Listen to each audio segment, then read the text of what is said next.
Hey everybody, welcome back and happy summer. And whenever you're watching this, happy whatever season you're in. But it is actually July 4th weekend 2026 when I am doing this video. But we're going to take a look. This is kind of unique. This looks like, and I don't have the full story, a custom Royal Aristocrat. It's got a kind of a two-tone gray look. It's got the red plastic royal logo on the front that also acts as the release lever for the cover. It's got the Royal R swoosh because there's two different logos that are going on right now in Royal with the block letters, all silver block letters, or and it's less and less you see the R swoosh, which I love the R swoosh. I wish I'm not sure why they didn't do that on all of them. But the plate back here that should say Aristocrat is actually a name plate. It says, I'll hold it up so you can see it, M. Feldhusen. And so this looks like it could have been obviously was a custom built typewriter. I don't know if it was just one or it was a company. So if you guys know anybody with the last name of Feldhusen, see if maybe they know the story behind this typewriter. I would love to find out. This was well taken care of. Just has, it actually looks really good. Just a few places of, I call them age spots, discoloration.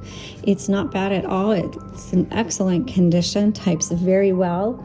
Here's, let me see if I can find it. Oh, here it is. So here's a sample of what the typeface looks like for this typewriter.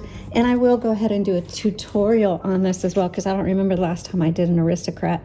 This is a 1957. But other than that, I don't have any history on this typewriter, but I am curious if anybody knows a Feldhusen and family and if they know anything about this typewriter. So let me know in the comments, or you can go to our website and send me a message through there. I would really love to know. Okay, let's do some typing, or let me go ahead and do a tutorial on this. So if you're familiar with how these work, you don't have to keep watching, but maybe you'll learn something new. You never know. So for those of you who've never used one and you have a Royal Aristocrat anywhere in the 50s, this will probably still be helpful. So I'm going to start with the back and work my way forward. So this has the flip top, and this is where you set your tabs. And so they've got the tabs set all the way over here. So let's even them out a little bit. Oops, it's a little stiff, but you can just kind of even those out, and you just flip that more. And so actually, let me start here. And so you just tab. So I've got those all set. And if you want to move them, then you just press and drag. As far as the margins go, Royal uses magic margin. I personally am not a fan, but it is what it is. So my margin is set right here right now. The left margin is. If I want to change that, press down that red, and then I can move it back this way and release it. Wherever I release it is where the margin is going to be set. Now, if I want to move it in, let's say I want to move it right there, then I just press it. You can hear it lock in place, and now that's where my margin is. Same with the right side. It's stuck right there. It's not going to go anywhere, so I press this down and release the carriage, and I can now I've kind of moved that margin all the way back. And same thing, move it to where you want it, press it, there you go, you hear the bell. And so now I have a pretty narrow margin. In fact, I'm going to move this one out just a hair, set it, there we go. I kind of like that a little bit better. And my margin is set, so I can load my paper. I'm just going to put it right here and turn the handle and pull that through. Make sure it goes under your paper bale. I like to bring it up to see if it's even. It's not, so I use my paper release, pull that forward, Let me just straighten it out, re-engage it. There you go. And so now that is ready to go. Also, while I've got your attention, you should always use a backing paper. So I have designed backing papers, and I put mine in the wrong, no I didn't, I put it in the right way, because you can see the lines through the paper and they're guidelines, and it just helps you with spacing and also right, left margins and centering. They're really helpful. I now don't type without one.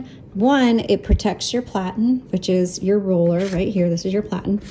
And it makes a smoother typing experience. But two, it just keeps everything like lined up and nice and organized. I really like that. Over here, oh, to release your carriage, there is a metal lever right here and also on the left side. And it doesn't matter which one you pull in or both, it'll release the carriage and the carriage will automatically pull to the left side. If it does not, if your carriage doesn't pull or it's really floppy, that means your drawband is broken. You will need to take it to a professional repair person. All right, so that's how you do that. Here's your return handle.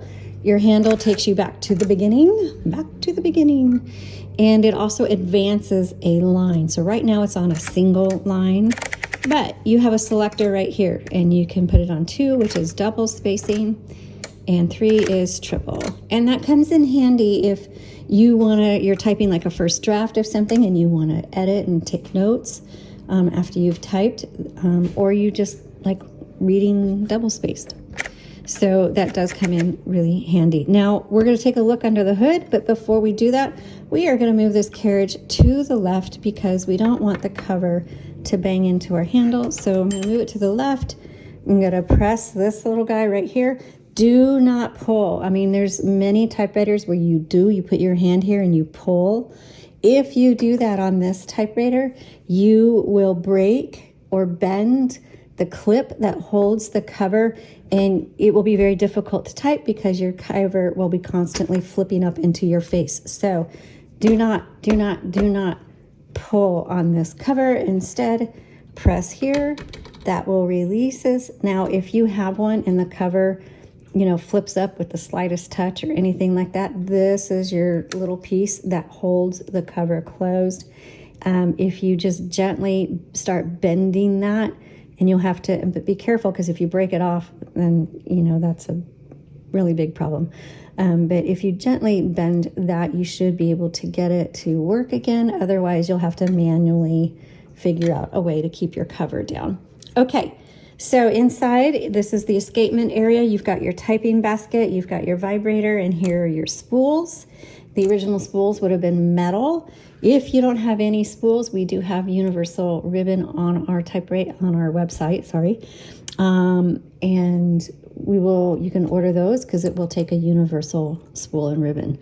If you have your original spools and you just need fresh ribbon, again, you can go to our website and just check under custom ribbon. What you do is you send us one of your spools, we'll wrap fresh ribbon around it for you and send it back.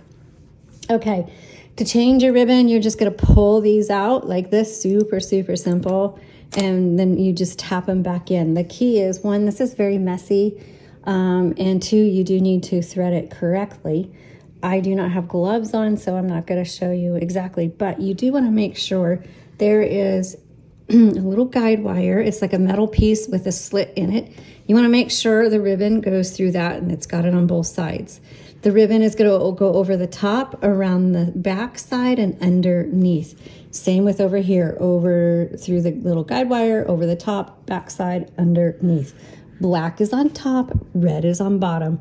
And then to thread it through the vibrator, every model is just a little bit different. So what I'm going to do is I'm going to hold this up and close so that you can screenshot it or pause it or whatever you need to do to kind of help you see how Rob has threaded that through. We do have some typewriter ribbon videos, a playlist, and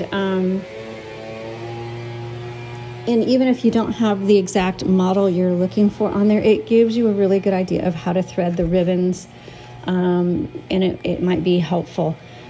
We don't do too many more of those videos because it is just super hard to thread the ribbon and you be able to see it because your hands are in it and you can't see it when the hands are there. So that's why we don't do too many of those videos, because it just doesn't work very well.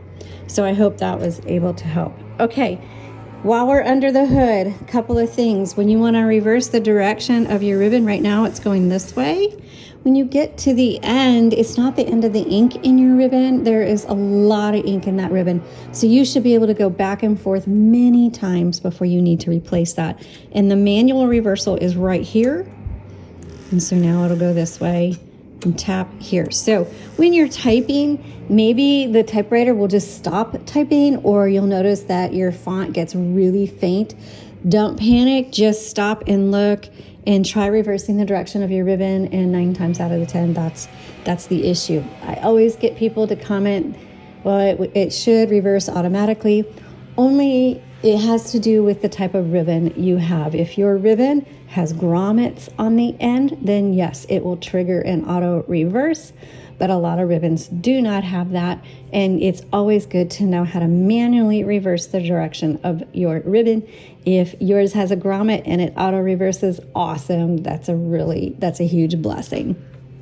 Okay, over here you have your color selector. Right now it's on red, but then to switch it to black, you just lift it up. If you go all the way up to the top, you'll see a white dot. Do not use that. It's not going to type well. That is the stencil setting. And let me show you what the difference is, what that means.